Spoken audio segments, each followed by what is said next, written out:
It was a crime which pushed everything else off the front pages. 3 men, all known criminals, found shot dead in the Essex countryside. It was a cold-blooded, professional killing. The victims had many enemies, but which one wanted them executed?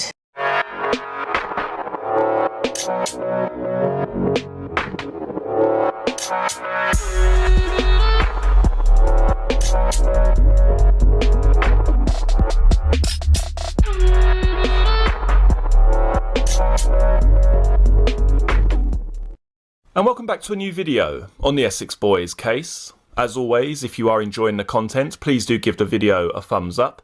And if you're interested in the Essex Boys case, or simply true crime in general, don't forget to hit the subscribe button below. Murder detectives investigating the shooting of 3 Essex drug barons in Rettendon in December have said they are still baffled. In a desperate effort to get witnesses to come forward and give them a clue as to who carried out the murders, a reconstruction of the killings at White House Farm was screened on ITV's Crime Monthly before Christmas. As a result, officers at South Woodham Ferrers Police Station, where detectives have set up an instant room, have received more than 30 anonymous calls from members of the public. Ian Deal of Essex Police Press Office said, quote, "We are none the wiser about who did the shootings, and we are still carrying out inquiries. An article in a national newspaper appeared this week claiming we had confirmed a second gunman was involved. At this stage we cannot say either way, but we are still following up information we have received." End quote. Drug barons Patrick Tate, Tony Tucker and Craig Rolfe were all shot in the body and head as they sat in their Range Rover on a farm track in Rettendon on December the 6th. The week prior to Christmas saw the burial of Basildon man Pat Tate at St Gabriel's Church in Pitsea, which saw 60 mourners, including Tate's brother and baby son, paying tributes. Police are still anxious to hear from any witnesses. The following newspaper article has the headline, "Patient shot by hitman dressed as a clown." Armed police are hunting a cold-blooded hitman who was dressed as a clown with Dracula teeth and carrying a bunch of flowers when he shot a patient at St Andrew's Hospital in Billericay, Essex. The 6'4" gunman walked into the hospital and, when the staff saw him in a clown's wig with a pink forehead, they thought he was a well-wisher. But the hitman produced a handgun and shot the 26-year-old patient who was being treated after an acid attack. The shooting happened at 3:30 p.m. on Wednesday. The Essex Police Tactical Firearms Group were yesterday guarding the victim, who was hit in the shoulder with a single shot. Staff had smiled at the clown as he strolled in with his big red shiny nose, shiny shell suit top and trousers tucked into his socks. The victim underwent emergency surgery, but a police spokesman said that his injury is not believed to be life-threatening. He was being treated for acid burns to his face. On August 31st, he had been in a telephone box off the A13 Purfleet when 2 men pulled up in a car and his face was sprayed with acid. He was then bundled into the car's boot, taken to Dagenham and dumped. Detectives are believed to be treating the shooting as a vendetta. The following newspaper article is from the 29th of the 8th, 2000, with the headline, "Gangster, I cheated death." A self-confessed gangster has told of his lucky escape from an underworld killing which took the lives of his friends in a snowy country lane in Rettendon. Man Mountain Carlton Leach, known as the Muscle, has revealed how he should have been in the Range Rover which became the centre of the world's media attention in December 1995. Tony Tucker, Pat Tate and Craig Rolfe were blasted to death in the car as a massive drugs deal went wrong. Michael Steele and Jack Womes were each given 3 life sentences in 1998 for the famous Range Rover triple murders. Now, father of 2 Carlton has lifted the lid on the Essex underworld, where his firm ruled Essex like we owned it. He told a national newspaper, quote, "If anyone tried to cross our paths, they would be destroyed. We felt we were invincible. There were literally times when we thought bullets could bounce off us. I still can't believe I'm here today. I should have been in the back of that Range Rover with Tony and the others when they were gunned down." Carlton has decided to tell all about his past in a bid to steer his 2 children away from a life of drugs and crime. He said, quote, "I don't want my children to grow up thinking that this was what their dad was all about. I want to be able to tell them to keep away from that life. It's a mug's game. The price that Tony and the others paid was far too high." The following newspaper article is from the 21st of the 1st, 1998, with the headline, "The Lonely Lane Where Death Stalked." The deserted farm track where the killings took place is now silent. The occasional bird is heard, or distant car on the A130 between Chelmsford and Basildon. It is a far cry from December 6th, 1995. At around 6:50 p.m. that day, the peace was brutally shattered for just a few seconds. It was an explosion of ruthless violence. 8 shots fired into the heads and bodies of Pat Tate, Craig Rolfe and Tony Tucker. It wasn't until the next morning, when it was quiet again, that local farmers Ken Jiggins and Peter Theobald made the gruesome find in the snow. And that grisly discovery will live long in the memory of Rettendon and its residents. 2 years on, it has not been erased from memories. Sadly, the small village is now scarred. Village postmistress Hazel Dale said, "If you say your address is Rettendon, people don't quite remember why they've heard of it. Then suddenly they will recall. Tragically, the killings could go down as the event which put the village on the map. It is annoying more than anything," Mrs. Dale said. White House Farm and Workhouse Lane, where the Range Rover and the bodies were found, are on the main road. But was the location a well-known area where drug deals were landed? Mrs. Dale said, quote, "This is an average area. There are drug problems everywhere. Ironically, a former headmistress of the village school lived a few doors away from one of the shooting victims. Rettendon County Primary School is just down the road from the murder scene at the main entrance to the village. A spokeswoman said there had been no great effect on the children. The original find was talked about, but interest has since waned.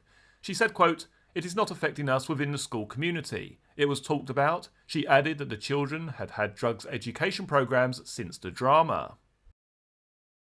The following newspaper article is from the 9th of the 9th, 1997, with the headline, "Forensic Scientist Describes How Trio Were Killed." 3 men killed in the Range Rover murders were each shot once from point-blank range before 5 other wounds were inflicted, probably with a pump-action shotgun that the Old Bailey heard yesterday. Forensic scientist John Burns concluded this occurred to prevent any escapes or attempts to hinder the shooting. Quote, "It appeared the incident happened extremely quickly. 1 shot was fired at each victim before further shots were fired." Most of the shots appear to have been fired at close range through the open rear offside door of the vehicle. Each of the men had received shotgun wounds to the head. There was much blood in the vehicle with splattering of blood and tissue on many of the surfaces, he added. Mr. Andrew Monday, prosecuting, told the court the incident occurred after a dispute in relation to drug dealing following a consignment of cannabis from Holland which had brought complaints all round. Michael Steele, 54, of St Mary's Road, Great Bentley, and Jack Womes, 35, of Main Road, Brockford, Suffolk, have pleaded not guilty to murdering all 3 men whose bodies were found on December 7th, 1995. Mr. Burns' estimate of the range was within 2 feet or so of a damaged headrest, and added it was consistent with the same shot having caused injury to the head or neck. Tate, slumped in the back seat, had a superficial wound caused to the back of the head, resulting in damage to the scalp, and there was a large shotgun entry wound behind the left ear. He also had an entry wound to the left side of the chest. Front seat passenger Tucker had an entry wound to the back of the head, about level of the ears, and 2 wounds to the side of the face. The driver Rolfe had an entry wound behind the top of the right ear and an entry wound at the side of the right neck. The following newspaper article is from the 11th of the 11th, 1997, with the headline, "Tempers Flare in Triple Murder Trial." An Old Bailey judge was forced to intervene when sparks flew during heated cross-examination of a triple murder defendant. It was Michael Steele's 4th day in the dock and the first time he had been questioned by prosecutor Andrew Monday QC. The Clacton engineer's temper soon began to fray as he was accused by police of fabricating evidence. The Honourable Mr. Justice Hidden had to remind him to answer the questions. Mr. Monday was also reprimanded for making facetious comments. Steele, 54, of St Mary's Road, Great Bentley, Essex, is accused, along with 36-year-old Jack Womes of Main Road, Brockford, Suffolk, of shooting dead 3 drug-dealing pals on December 6, 1995. Darren Nichols, the prosecution's star witness, claims he was the getaway driver for the murders, which he alleges were prompted by a falling out between Tate and Steele over a cannabis deal. Both Womes and Steele deny the killings. Mr. Monday asked Steele, quote, "Darren Nichols has told the police and now this jury about the importation of cannabis and your part in the murders of these 3 men. And it's your belief that you would only have stated that if you had been in league with police officers?" Steele replied angrily, "I'm putting to this court that corrupt Essex police officers led and guided Darren Nichols through his statement and interviews." Mr. Monday continued, "You are someone who has a suspicion of police officers and customs officers. You believe that they invent evidence." He added, quote, "The boat was purchased to do drug runs, wasn't it?" Steele grew angry as he replied that the boat was used for one particular purpose, diving. He added, quote, "It has never had drugs on it, and you damn well know it." Steele was closely questioned about the accounts of his engineering business. Mr. Monday read out balance sheets in which expenditure exceeded income. Then he revealed Steele had taken out a £67,000 mortgage to set up his business, and bought another property worth £60,000, which he then renovated. He also put a £20,000 deposit down on a new house and paid out nearly £13,000 cash for a boat. But Steele said the £20,000 had been a loan from a friend, and the boat was paid by a syndicate including Womes, his brother John Womes, and Corey. The trial continues. The following newspaper article is from the 21st of the 1st, 1998, with the headline, "Life for the Hitmen in Drugs Double Cross." On the surface, there was nothing to link Leah Betts and Tony Tucker during their brief lives. Leah was a bright, hard-working and popular student from a loving home. Tucker was a villain who ran a security business with links to the underworld. But their deaths, both related to ecstasy, dramatically exposed the corrupting influence of the illegal drugs industry. They opened the door to a sophisticated multi-million-pound empire which controlled supply in countless clubs and pubs across Essex. It was a business which rewarded its big players with sports cars and luxury hotels, and its victims, like Leah, with a painful death.